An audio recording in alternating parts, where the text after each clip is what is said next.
नमस्कार, मैं हूं कोमल शर्मा और आप देख रहे हैं न्यूज 21। टाइम हो गया है खबर दोपहर का। शुरुआत करते हैं खबरों की। खबर है भीनमाल से। भीनमाल शहर के एक निजी अस्पताल में भर्ती प्रसूता अफसाना बानो की जान बचाने के लिए रक्तवीरों ने देवदूत बनकर 18 यूनिट रक्तदान किया। प्रसव के दौरान अत्यधिक रक्त स्वाव होने से महिला की स्थिति नाजुक हो गई थी, जिसे तत्काल A+ ब्लड की आवश्यकता पड़ी। सूचना मिलते ही रक्त सेवा दल संस्थान के सुरेश कुमार नामा के आह्वान पर अल सुबह रक्तवीर मरुद्रा ब्लड सेंटर पहुंचे। करण बंजारा, मुकेश सोनी और अरमान खान सहित कई युवाओं के सहयोग से कुल 18 यूनिट रक्त एकत्रित किया गया। समय पर रक्त मिलने से प्रसूता की स्थिति में सुधार हुआ है। संस्थान ने सभी रक्तदाताओं का आभार जताते हुए इसे सेवा का सर्वोच्च उदाहरण बताया। भीनमाल से भरत सोनी की रिपोर्ट।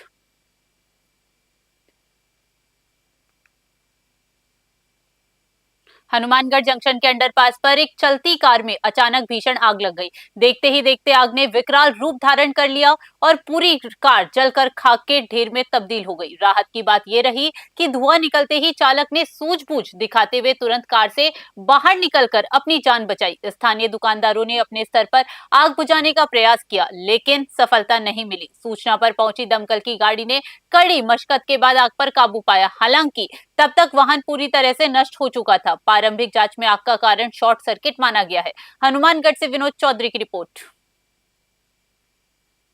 खबर जैतसर से है। आपको बता दें, जैतसर कस्बे के प्राचीन दुर्गा मंदिर में सोमवार से स्फीट जी हां शिवलिंग, शिव परिवार और गणेश प्रतिमाओं की प्राण प्रतिष्ठा के 5 दिवसीय धार्मिक अनुष्ठानों का विधि विधान से शुभारंभ हो गया है। हरिद्वार के संत आनंद नाथ मौनी बाबा और प्राचार्य सज्जन प्रसाद तिवारी के सानिध्य में आयोजित इस महोत्सव में सुबह पूजन व शाम को सामूहिक आरती की जा रही है। कार्यक्रम के अनुसार 19 फरवरी को भव्य मंगल कलश यात्रा निकाली जाएगी। वहीं 20 फरवरी को पूर्णाहुति, महाआरती और विशाल लंगर का आयोजन होगा। पंडित बाबूलाल शास्त्री ने बताया कि क्षेत्र में पहली बार एक साथ इतनी प्रतिमाओं की प्रतिष्ठा को लेकर श्रद्धालुओं में भारी उत्साह है। जैतसर से DD पारिक की रिपोर्ट।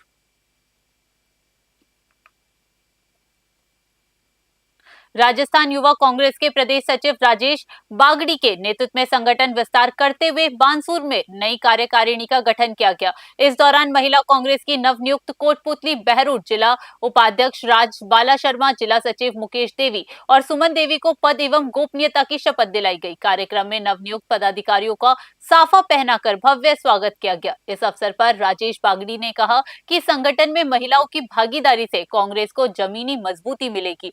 नवनियुक्त पदाधिकारियों ने पूरी निष्ठा के साथ संगठन को मजबूत बनाने का संकल्प लिया। कार्यकर्ताओं ने मिठाई बांटकर खुशी जताई। बानसूर से सतीश शर्मा की रिपोर्ट। मैं राजबाला शर्मा, मेरे को कांग्रेस पार्टी में उपाध्यक्ष का पद मिला है। मैं इस पद से बहुत खुश हूँ और मेरे को अच्छा कांग्रेस में काम करने का मौका मिलेगा और मैं अच्छे संपूर्णता से इस पद को निभाऊंगी। आज हमारे महिला कांग्रेस कोटपुतली भैरव जिले के गठन के बाद नवीन कार्यकारिणी की जो गठन किया है, उसमें हमारी महिला साथियों को बानसूर से एक नवीन जिम्मेदारी जिला में दी गई है, जिसमें जिला उपाध्यक्ष हमारी बहन राजबाला शर्मा जी हैं और जिला सचिव मुकेश जी और जिला सचिव में हमारे सुमन जी हैं भोकाबाद से। इनको जो नवीन जिम्मेदारी मिली है हम सबके सहयोग से और पार्टी ने इनको एक जिम्मेदारी दी है, इनके लिए हम उनका आज स्वागत अभिनंदन करते हैं और पार्टी में एक ऊर्जा के साथ मिलकर हम सब संगठन के लिए काम करने के लिए इनको आज मेरे कार्यालय पे इनका स्वागत सम्मान का एक कार्यक्रम रखा गया है। मुझे पूर्ण विश्वास। धौलपुर अभिभाषक संघ के स्पोर्ट्स वीक का समापन रोमांचक क्रिकेट फाइनल के साथ हुआ। जिला एवं सत्र न्यायाधीश संजीव मांगो ने विजेताओं को ट्रॉफी प्रदान करते हुए खेल भावना की सराहना की। उन्होंने इस बार और बेंच के बीच बेहतर समन्वय का सशक्त माध्यम बताया। फाइनल मुकाबले में बेंच टीम ने पहले बल्लेबाजी करते हुए 10 ओवर में 124 रनों का विशाल स्कोर खड़ा किया, जिसमें अभय यादव ने 64 और सचिन ने 24 रन बनाए। जवाब में बार टीम 83 रनों पर ही सिमट गई और बेंच ने 41 रनों से खिताबी जीत दर्ज की। खेल सप्ताह के दौरान दौड़ में नंदकिशोर कुशवाहा और बैडमिंटन में अनुपम बघेल विजेता रहे। इस अवसर पर न्यायिक अधिकारी और बड़ी संख्या में वरिष्ठ अधिवक्ता उपस्थित रहे। धौलपुर से संजय कसाना की रिपोर्ट। बारां जिले के केलवाड़ा में निर्माणाधीन 220 केवी जीएसएस में घटिया निर्माण की शिकायतों पर ऊर्जा मंत्री हीरालाल नागर ने कड़ा रुख अपनाया। प्रेस वार्ता के दौरान मीडिया के सवालों का जवाब देते हुए मंत्री ने स्पष्ट कहा कि गुणवत्ता से समझौता कतई बर्दाश्त नहीं होगा। उन्होंने चेतावनी दी कि यदि निर्माण स्तरहीन पाया गया तो उसे तुड़वाया जाएगा और ठेकेदार को ब्लैक लिस्ट कर अधिकारियों पर कार्यवाही होगी। मामले में सबसे गंभीर पहलू ये है कि जिले में विद्युत विभाग के सिविल कार्यों की जिम्मेदारी एक पति पत्नी पर है, यानी अधिशासी अभियंता दिनेश यादव व उनकी पत्नी सहायक अभियंता प्रियंका शर्मा। इन दोनों के पास ही ये अहम जिम्मेदारी है, जिससे निष्पक्ष जांच पर सवाल उठ रहे हैं। साथ ही निर्माण स्थल पर कार्य का विवरण देने वाले बोर्ड गायब होने से ठेकेदारों की मनमर्जी सामने आ रही है। बारां से हरीश शर्मा की स्पेशल रिपोर्ट। तो सुरक्षा का कारण हो सकता है, पर अगर ऐसी कोई शिकायत आएगी तो मैंने तो कल ही एक जीएसएस पर जांच करवाई है बांदीकुई में, और वहां अगर वो निर्माण जैसे मेरे को वहां के विधायक जी ने जानकारी दी तो उस निर्माण को तोड़वाने के लिए ऑर्डर दिए हैं। हम अगर हमें लगेगा तो जांच करवा देंगे वहां की भी, 220 की भी। हमारे वहां से विजिलेंस टीम आएगी, बाकायदा जांच होगी, जांच में घटिया पाया गया तो उस निर्माण को तोड़ा जाएगा उस अधिकारियों के खिलाफ और वहां के जो भी संवेदक है उसके खिलाफ।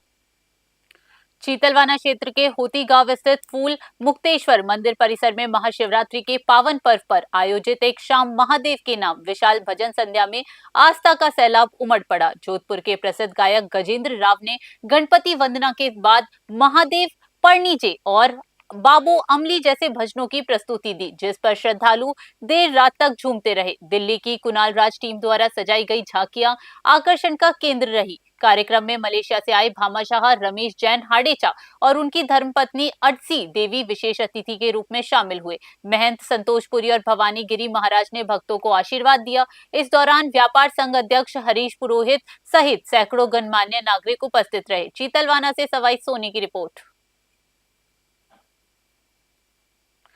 खबर जयपुर से है। जयपुर में आयोजित इंटरनेशनल माइनिंग सेमिनार के समापन सत्र में राज्यपाल हरिभाऊ किशनराव बागड़े ने कहा कि खनन क्षेत्र विजन 2047 की प्राप्ति में महत्वपूर्ण भूमिका निभाएगा। जयपुर स्थित होटल क्लार्क आमिर में आयोजित कार्यक्रम में नवाचार, पर्यावरण संरक्षण और जिम्मेदार खनन पद्धतियां पर जोर दिया गया। तकनीकी सत्रों की अध्यक्षता डॉक्टर पुखराज नैनीवाल और डॉक्टर पीसी बकलीवाल ने की। डॉक्टर अतुल गुप्ता ने राजस्थान को पूर्ण जैविक प्रदेश बनाने का सुझाव दिया। विशेषज्ञों ने digital twin, real time data, सामरिक खनिज खोज और खदान सुरक्षा पर जोर दिया। समापन में डॉक्टर मनोज कुमार गौड़ ने तकनीकी, नीतिगत व पर्यावरणीय समन्वय को जरूरी बताया। MEAI जयपुर चैप्टर के चेयरमैन ललित मोहन सोनी ने युवाओं को खनन अनुसंधान व नवाचार में आगे आने का आह्वान किया। जयपुर से ब्यूरो रिपोर्ट। 3 दिन के सेशन में जो है खनिज अन्वेषण को लेके जो है ये निकल के आया है कि राजस्थान में खनिज की बहुत अपार संभावनाएं हैं और उसमें हम तकनीक को कैसा यूज़ कर सकते हैं, वो एक बहुत ही अच्छा आउटकम आया है। इसके अलावा कि जो तकनीक को खनन क्षेत्र में कैसे यूज़ करके खनन की उपयोगिता बढ़ाई जा सकती है, उसका प्रोडक्शन बढ़ाया जा सकता है और उसके साथ साथ एनवायरनमेंट को जीरो हार्म होते हुए खनन को बढ़ाया सकता है। ये 2 जो एस्पेक्ट्स ये निकल के आए हैं। और तीसरा एक जो इम्पोर्टेंट पॉइंट था कि जो पॉलिसीज़ हैं तो उसके अंदर पॉलिसीज़ किस तरीके से 2047 के विज़न को मैच करके इन 3 दिनों के अंदर उन सेशंस के ऊपर बात करके ये सेमिनार आज कंक्लूड हुई है। राज्यपाल महोदय ने कंक्लूड किया है इसका। Doctor Manoj Gaur, by profession geologist, managing director global Minex. Thank you. Mining engineer association of India Rajasthan Jaipur chapter ने 3 दिन का इंटरनेशनल माइनिंग पे सेमिनार किया। टाइटल था vision 2047 mining and minerals perspective. उद्देश्य था कि विजन 2047 को माइनिंग इंडस्ट्री कैसे सपोर्ट करती है, कैसे कर सकती है और क्या क्या नवाचार हम लोग कर सकते हैं जिससे कि भाई अपना जो विजन 2047 का उद्देश्य पूरा हो सके। कुल 7 सेशंस थे, 100 के ऊपर में पेपर हमारे पास में टेक्निकल पेपर्स आए थे। ग्लोबल रिप्रेजेंटेशन था, न केवल इंडिया से but south Africa, Canada, Africa, Australia, north America और काफ़ी दूसरी इंडस्ट्रीज भी। कुल मिलाकर के बहुत ही शानदार, बहुत ही उत्साहवर्धन रहा 2 दिन का हमारा प्रोग्राम और उस पर भी 4 चांद लग गए जब महामहिम राज्यपाल साहब आज आकर के हमको आशीर्वाद दिए। काफ़ी कुछ उन्होंने अपना शेयर किया, साझा किया डॉक्टर उत्तल गुप्ता जी हमारे साथ में थे, उन्होंने भी काफ़ी हमारी ज्ञानवर्धन बातों से इनरिच किया। सो हम चाहेंगे कि आगे भी हम लोग इससे ऐसे ही और इससे बढ़िया प्रोग्राम माइनिंग इंडस्ट्री के लिए करते रहें। पॉलिसी फ्रेमवर्क को कैसे और सुदृढ़ और सरल कर सकते हैं, उसके ऊपर हम काम कर सकते हैं, और कैसे टेक्नोलॉजी को यूज़ करके सस्टेनेबल माइनिंग को हम लोग आगे बढ़ावा दे सकते हैं।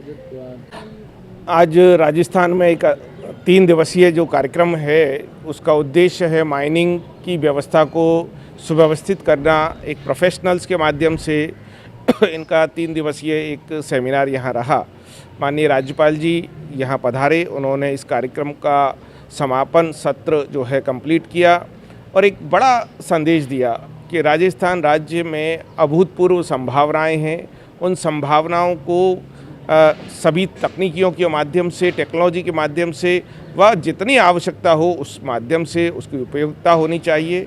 हम सभी ने इस पूरे विषय को गंभीरता से लेते हुए राज्य सरकार व केंद्र सरकार की सभी योजनाओं को राज्य में इम्प्लीमेंट हों, उन सब दिशा में इस कार्यक्रम को लिया है और आने वाले भविष्य में इसको लेकर के बहुत महत्वपूर्ण संदेश जाएंगे और अच्छा संदेश जाकर। खबर दोपहर में फिलहाल के लिए इतना ही। देश दुनिया की बड़ी खबरों के लिए बने रहिए न्यूज़ 21 पे। नमस्कार।